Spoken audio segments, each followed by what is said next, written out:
Ross, you wrote a piece for the New York Times this weekend, and I just want to read one sentence from it. It's interesting. You say, in practice, Kim Jong-un has our culture's number.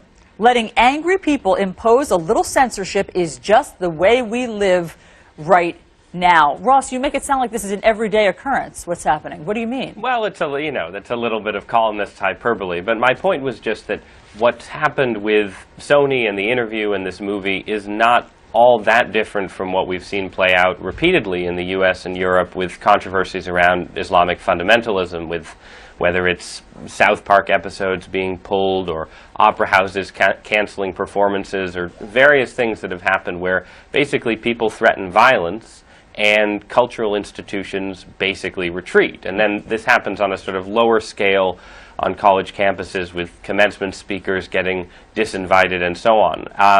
And the problem here is that, we're talking about what the U.S. should do in response, but really the moment for a response was a week ago when not only Sony, but obviously the movie theater chains that had the opportunity to show the movie had a chance to basically say, we're not going to give in to hacker pressure and ridiculous threats. So you think they should have, despite the threats, you think that the theaters should have run the movie?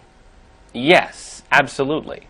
Because you're establishing an absolutely terrible cultural precedent if you don't release a movie. Now look, if you have a credible specific threat against a specific movie theater and law enforcement is involved and says don't show the movie, don't show the movie. But look, at this point, we don't even know still that this is really North Korea.